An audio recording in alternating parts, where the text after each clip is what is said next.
A man named Neil Donald Walsh once said something that made me quite uncomfortable. You know what his famous words were? He said, "Life begins at the end of your comfort zone." These words introduce the idea that life truly starts when you encounter things that challenge you. Life starts when you step out of a place that you would typically stay in for safety and solace. Others coined it this way: great change never came from comfort zones. If you want something you've never had, you've got to do something you've never done. And guess where I was while reading these quotes? I was in my house, relying on its stable internet connection, lying cozily in bed with chips by my side. In other words, I was in the very epitome of comfort zone. I was its embodiment. And it's in moments like those where you're caught off guard, almost taken aback, really, feeling as though a stranger just suddenly assessed your life and declared that your life's legacy could be summarized with words like dead, lifeless, unnoticeable, pretty harsh words. So, with this imaginary confrontation, you start reevaluating yourself, the quality of your life, and whether or not you've actually been truly living this whole time. Great change never came from comfort zones.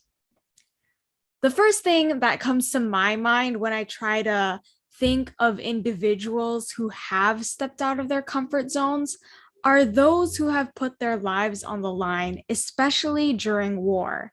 Those who have left their comfort to fight for the luxury of peace and prosperity. Lately, I've been completely enamored by a fictionalized account of the warring states of China. It's a manga entitled Kingdom, and its account tells an inspiring story about stepping out of your comfort zone. How many of you guys know how fictional warfare works? I'm just going to assume that none of you raised your hands, especially since anything can really happen in fiction.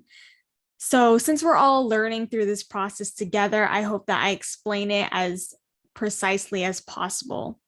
In this specific section of the story, we follow the main character, Shin, who is a young orphan boy aspiring to be the greatest general under the heavens.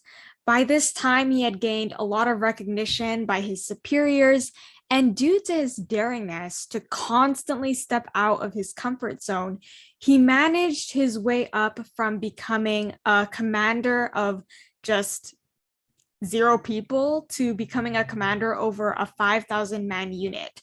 That's more people that attended my private university. And even when you type 5,000 people on Google, pictures like these show up. You know, they can form a whole stadium, or they can even fill up the field to create flags. That's a lot of people to lead, especially during war. So, the battle Shin's army currently faces is one where there's a lot of odds. All odds actually are stacked up against them. In order to claim victory, Shin must rally his troops to the other side of a river and claim that land.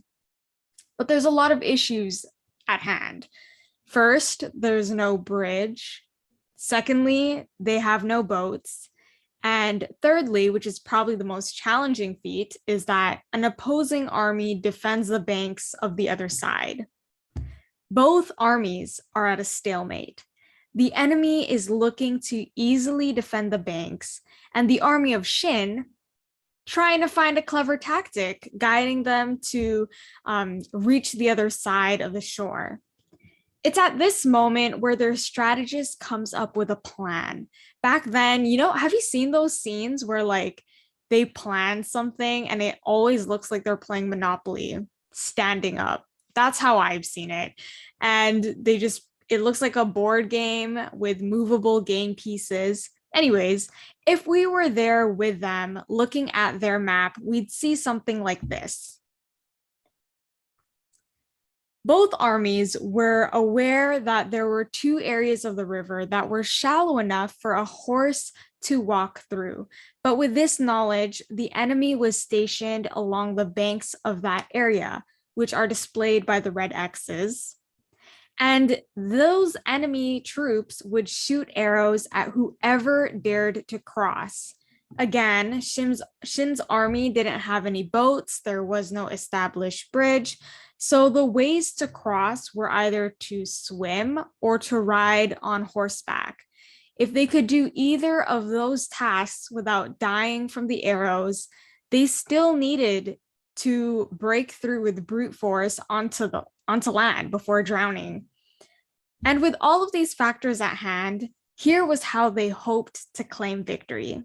Shin's army would split into three groups. Group 1 would cross at one of the shallow points of the river and aim to attack the major part of the enemy troops, while the second group would cross at the second shallow part. This would force the enemy to further split its troops into two and because they had to concentrate on defending those two main areas of the river. At the same time, while they were asking themselves, which of Shin's troops would have a better attacking force, they had to determine that and gamble where to send their more elite troops. But what they didn't know was that in reality, there was still the third group, and this third group was where Shin's army's victory and success relied on. If this group were to fail, their entire army would pretty much be wiped out in the water. And so the chosen leader of this group is a man named En, a soldier of Shin's army who just so happened to be one of Shin's men from the very start, back when he was not even an 100-man commander. Now, En's role is to lead a small army of Shin's men, this third group, to cross the deepest part of the river. This part is so deep, the current so ferocious, that on the other side of the shore, it was completely vacated. The enemy didn't even bother placing any men there. So, if En could just lead this small unit of men across the river, scale the cliff on the other side, they could ambush one of the enemy troops stationed and create an opportunity for Shin's army to join them on land.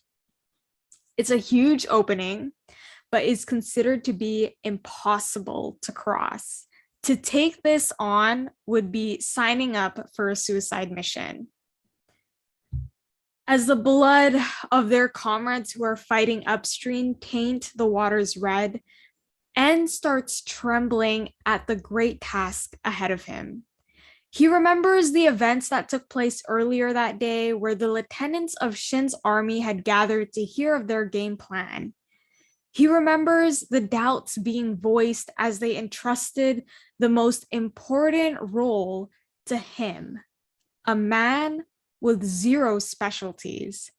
He remembers his incapabilities, his nothing but average strength. But all these looming thoughts are cut by the voice of Shin himself as he then announced to those in the meeting that En had a sense of responsibility.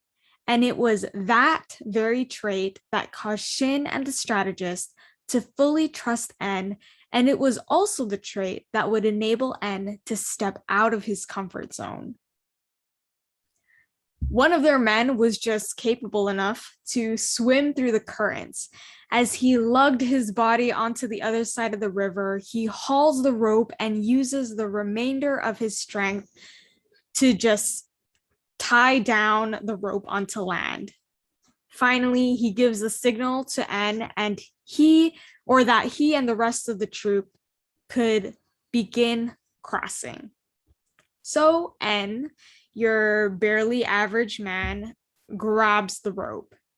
He steps into the raging waters, firmly holding onto it, and continues to pull himself forward.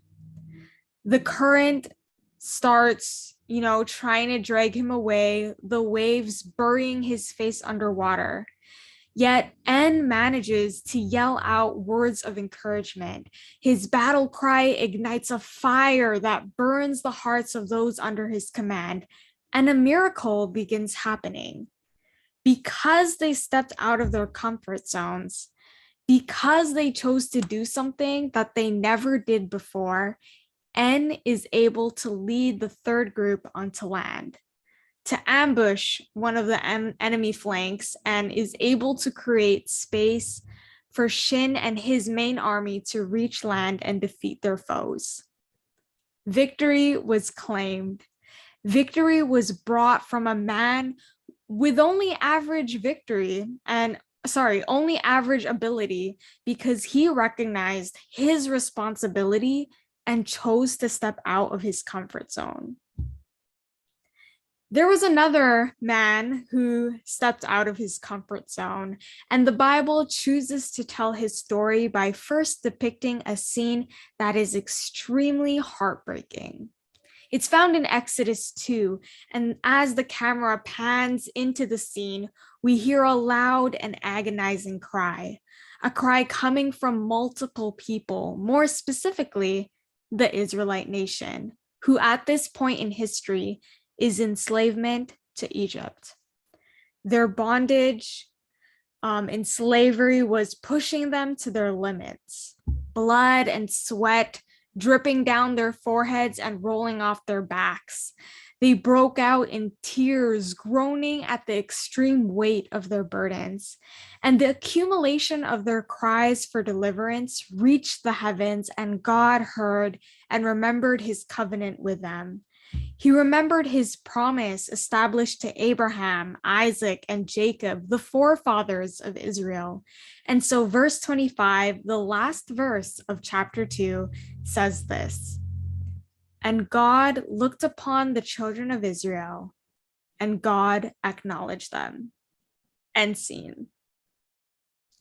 I love this storytelling so much because the very first verse of the next chapter introduces a character who's been missing for quite some time. His name is Moses, and he functions as the living proof that God has indeed acknowledged his people. It's like in a movie where there's this group of people in a town and they're in danger, and someone just desperately comments, "We need a hero."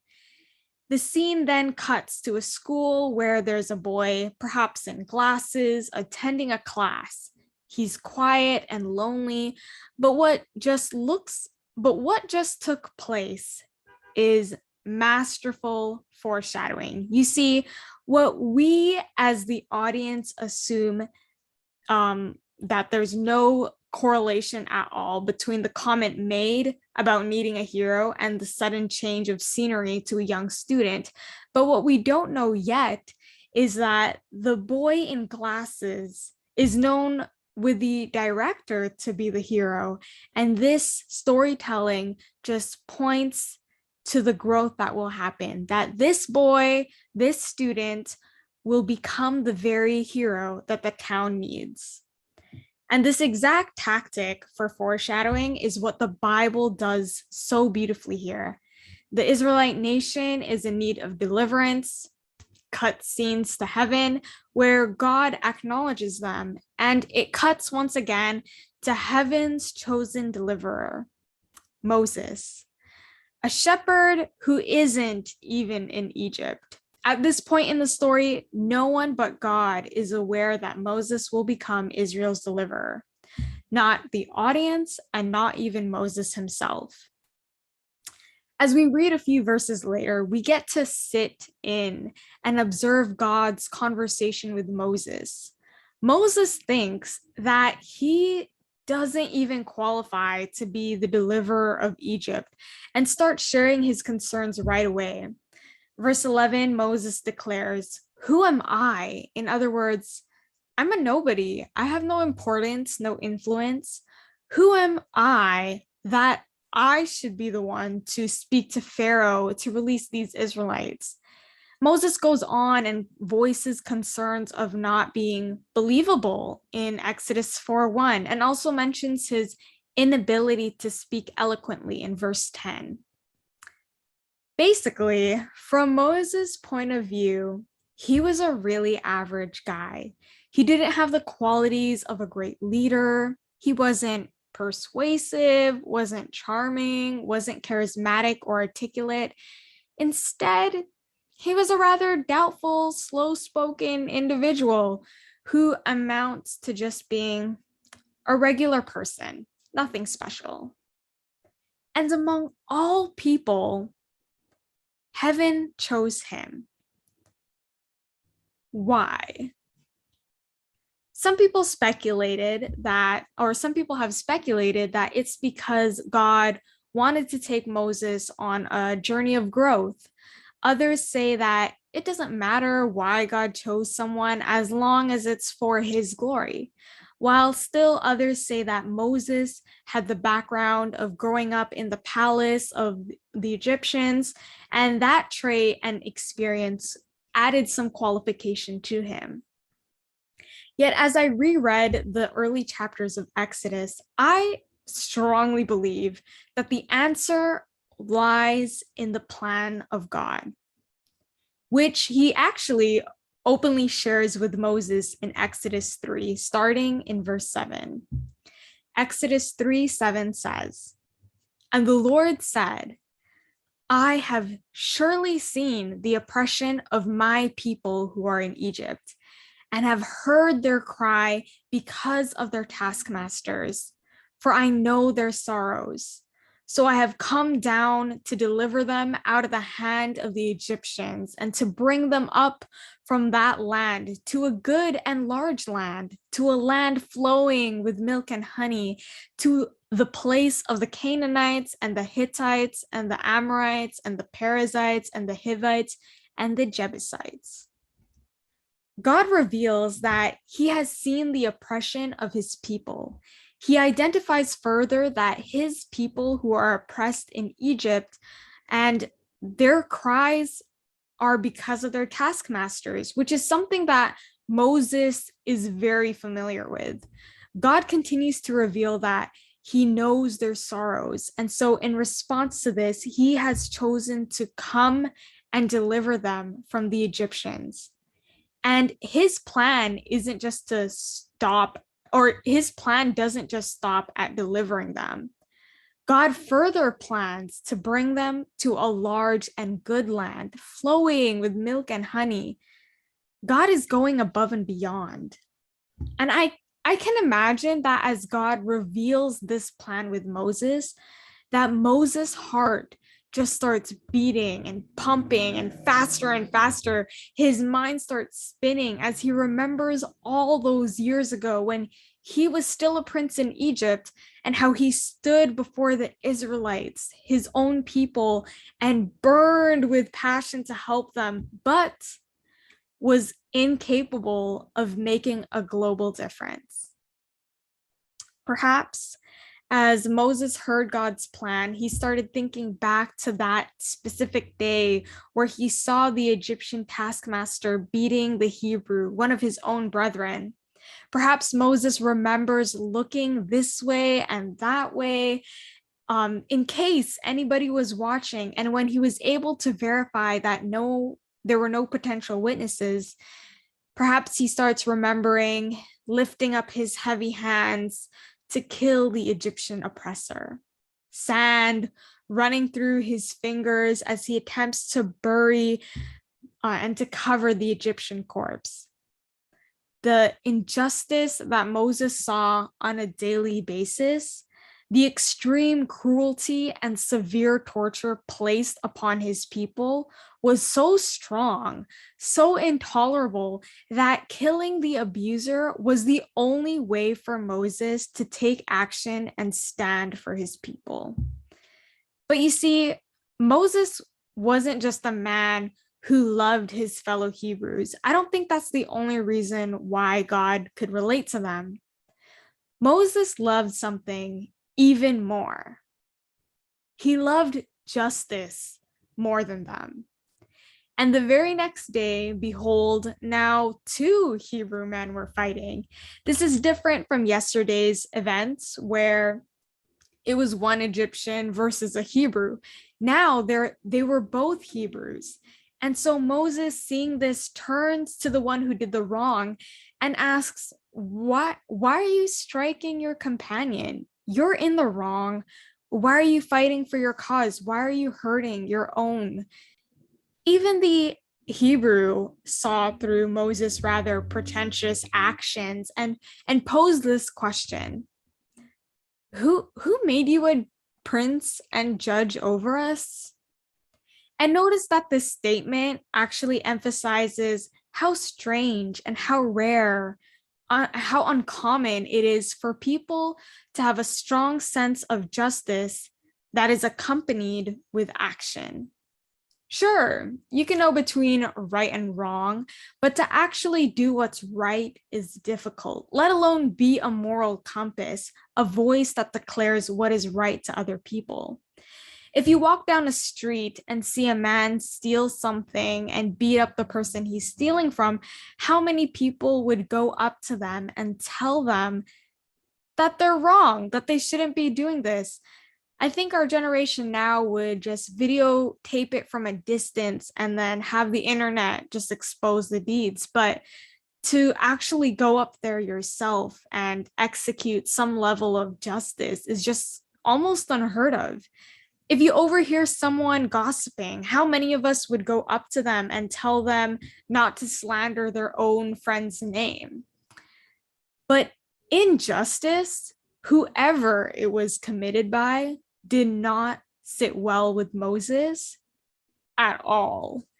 Even after he flees from Egypt, he again rises to do what is right. Moses is sitting by a well when he sees 7 women approaching it. They were there to draw water for their father's flock when shepherds suddenly came and began driving them away. It could have turned out really bad, but Moses stood up and helped them and even went and watered their flock. Wow, what a hero. Moses wasn't just standing up to their oppressors, but he also started going above and beyond to help them. He even went as far as feeding and watering the flock that were not his own. This love for justice made Moses extraordinary. It separated him from individuals who displayed strength, who spoke with charm and power. Little did Moses know, but his love for justice had already made him a deliverer. Everything we just mentioned is actually a testament of that. He had delivered a Hebrew from the slave of his Egyptian taskmaster and had delivered the 7 women from the hand of the shepherds. Moses goes above and beyond to do good. He stands up against wickedness and pursues righteousness. And this pattern makes up not only his character, but also God's own identity. God sees injustice and tells Moses, I have seen the oppression of my people, and so I will deliver them from the hand of the Egyptians. I will bring them into a large and good land. I'm going to deliver them. Doesn't that sound kind of familiar? It feels like it happened before. And that's just because it's so similar to Moses' actions. We see when Moses sees injustice by the well, he comes and delivers. But Moses doesn't just deliver them from the hand of the shepherds. He continues to go above and beyond by drawing water and watering their flock. His actions, even though they're on a much smaller scale, his actions reflect so perfectly the heart of God. At Moses' core, underneath his inability to speak eloquently, beneath his lack of charisma and persuasiveness, lies a trait that God loves and cherishes. And that trait is no other than justice. And it is this trait which is so precious to God that he puts up with all of Moses' questions.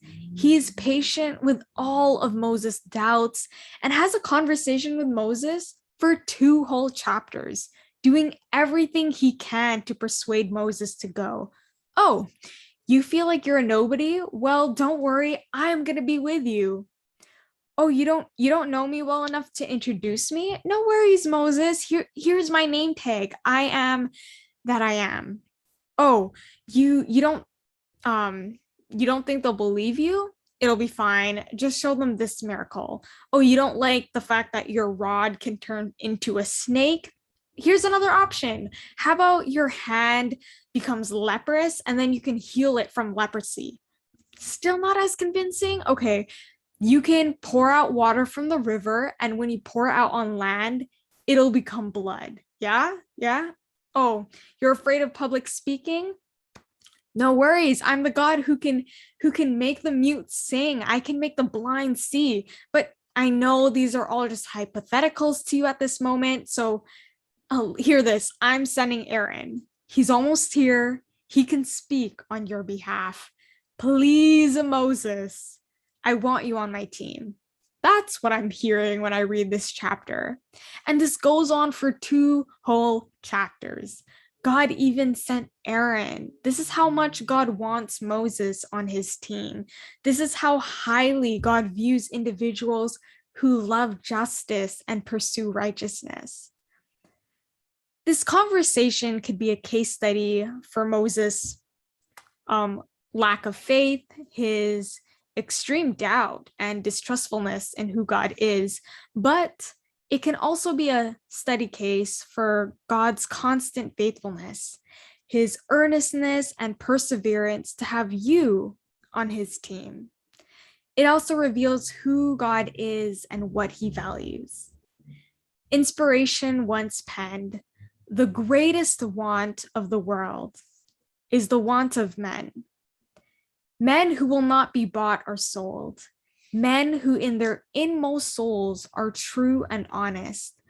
Men who do not fear to call sin by its right name. Men whose conscience is as true to duty as the needle to the pole. Men who will stand for the right, though the heavens fall." Where are those people today? I believe that you make up this group. I believe you're a part of it already.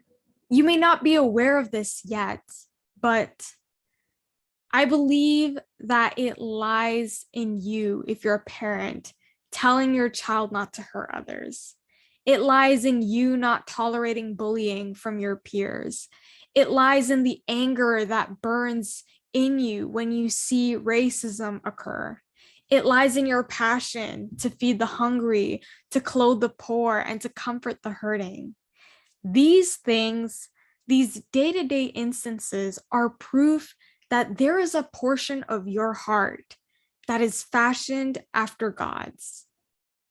The only thing that separates us from Moses, who grew up and developed to become a great servant leader of God, is our comfort zone and whether we choose to stay in it or not. Moses would have never delivered God's people. He would have never led them to the promised land. He would have never witnessed the Red Sea splitting in two, manna falling down from heaven, bitter water turning sweet. He would have never carried down the 10 Commandments written with God's own finger. Moses would have never developed this relationship with God to the point where he yearned to see God's full glory. God's awesome back would have never been revealed. Moses would have never spoken to God face to face if he chose to shrink back and stay in his comfort zone. I believe that you already have it in you to do amazing and unfathomable things. You are already a hero in your day-to-day life. But what if God is calling you into something deeper, into something, if you will, scarier? What if God is calling you out of your comfort zone into the unknown. Do not be discouraged, for God enables those whom he calls. But I wonder if each of us took God's hand and stepped out of our comfort zone, how could our world change?